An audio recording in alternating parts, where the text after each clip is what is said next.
And let me make sure I get your name correct. It's Dan Dos Santos? Dos Santos, yeah. Dan Dos Santos. Yeah, and the last name is that. Yeah, that's all. It's 2 words, the last name. Dos Santos. Mm-hmm. It's not Dan Dos Santos. It's Dan Dos Santos. Yeah, Dos Santos is the last name. Dan it's like Dos the Santos. Da in Da Vinci is of Vinci. Dos is of Santos. Right. This won't, I'll edit this part out. You're good. Actually, that's probably the biggest help for anyone. All right. Okay, I'll begin right now. This is my cue to know when to edit. All right, everybody, welcome back to the #1 television program in the history of the universe. I am Brian Lee Durfee, author of the 5 Warrior Angels trilogy published by Simon & Schuster's Saga Press. I'm coming to you today from Hollywood, California, and we are in celebration of Writers of the Future, volume number 9. And I have with me one of the best illustrators in the business, Dan Dos Santos. So welcome. Thanks, Brian. Yeah. So the first question I want to ask you about is Writers of the Future, Illustrators of the Future. How long have you been involved with the contest? What do you do with the contest? And what do you think it means in general to the science fiction fantasy genre?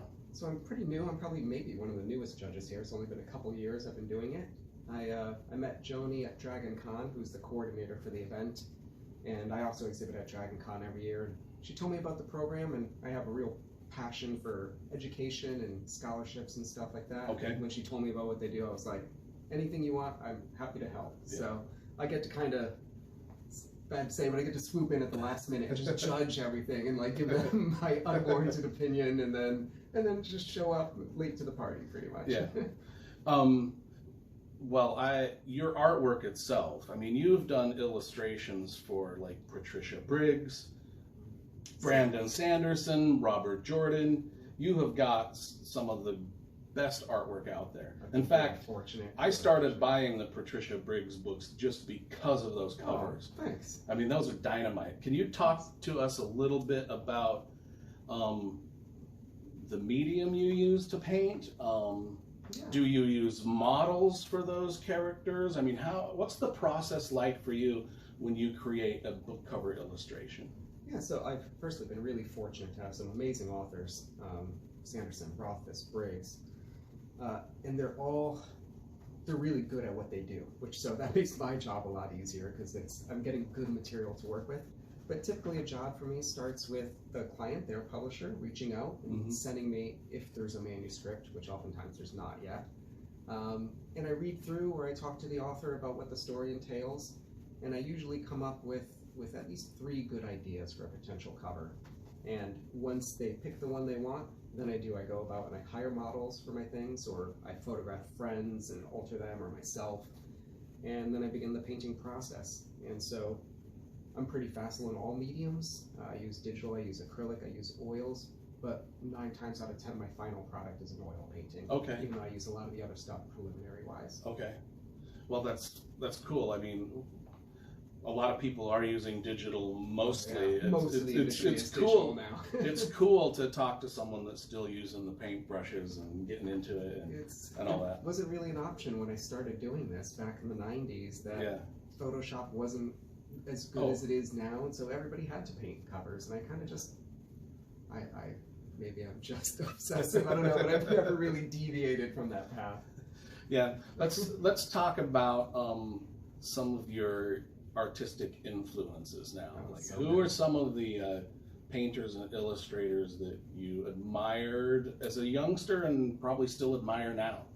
Yeah, I love art, so like I'm a rabid art book collector and a comic book collector, so I can ramble about my favorite artists all day, but I'd say early on some of my biggest influences mostly were comics, which to me were my first exposure to art. I didn't grow up in an area where we had museums or anything like that, so I didn't really know high art, and my family are immigrants, so we didn't have a lot of books growing up or anything that I saw that cover work for. So comics were kind of my only real exposure to what I thought was realistic drawing and good art. So I loved Jim Lee, I loved Rob Liefeld, I loved Todd McFarlane. And then there was one day I was in the comic shop and I discovered Airbrush Action magazine, and it had a Michael Whelan cover on it, and Hajime Sorayama inside, and Giger, and I just from there I discovered what illustration was, and just went down that rabbit hole. I was like, this is what I want to do, is fantasy illustration. Yeah. Well, when I was a young art student,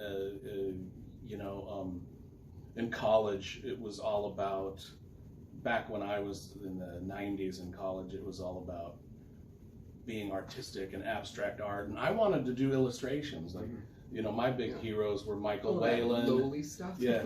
I was just like, they were just like, this stuff looks too commercial. You get an F on your assignment.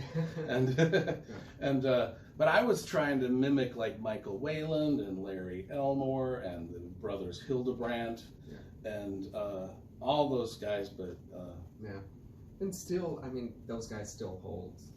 I hold them in very high esteem. And there's current illustrators that I adore. Sam Weber is a favorite. Howard Lyon is a favorite. Yuka Shimizu. There's so many more illustrators now than I feel like there were in the 90s. That in the 90s, it's kind of when Photoshops was starting to. Once in a while you'd see like a Photoshopped cover. And you just be like, I wish it was a Michael Whelan cover, right? Yes. But now digital art has gotten so good that some of our best artists are doing nothing but digital paintings, and they're magnificent. They're way beyond what the old Photoshop was. I'd say I think it's fair to say 90% of the sci-fi fantasy illustration market is digital. It's digital now, and is that how you see the future? I mean, I guess it would be. It's a toss-up. I think I actually get hired a lot because I don't do digital, and I think there's now with the advent of AI and just this like everything in our lives is digital. I feel like people are missing that touch of a human hand a little bit. I think I see more and more styles, even if they're digital, trying to emulate traditional media. And I see a lot of my students wanting to learn classical methods now. Yeah, cool. So, I had this book when I was a kid called The Art of the Brothers Hildebrandt, and they did a lot of the Tolkien paintings, and they did the Sword of Shannara by Terry Brooks, and I was just obsessed with this book. But in that book, they showed some of their process, where they would dress themselves up in costumes or their neighbors in costumes. How amazing was it to see that the first time, to actually understand how this stuff got made? I feel like it was a mystery for so long. And then when I went to the Norman Rockwell Museum, he did the same thing. And when I started painting, I would do that too. I would pose, I would get myself in a cloak and a sword, and I would set my timer on my camera and run and pose, I mean, have you done stuff like that? Yeah, absolutely. Depending on how short, like my ideal is I hire the perfect model for the perfect job. That never happens. Usually it's me in my underwear in the studio taking some weird pose with bad lighting, and it's my iPhone doing it.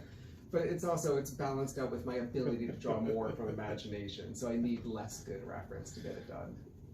So I don't know if you remember, in the 90s there was Magic the Gathering had come out, but they also had this. Another huge influence for me, by the way. Okay, Magic cards. Yeah. I did a few of those, but I'll be honest, some of my worst paintings ever ended up on Magic cards, and I'm still more well known for that. I still get people from all over the world sending me that stuff in the mail to sign. It's just and I'm like, these are the worst paintings I've ever done. But there was another card game called the Tolkien, it was Iron Crown, I don't remember them. But I ended up doing a lot of illustrations for that one, and I had to do some scenes with Gollum, paint Gollum. Speaking of people in their underwear doing weird... Yeah, speaking of, I've got some old photos of me just in, my gym shorts and nothing else, just doing like Gollum stuff. That's pretty much it. That's me all day. So, beyond that,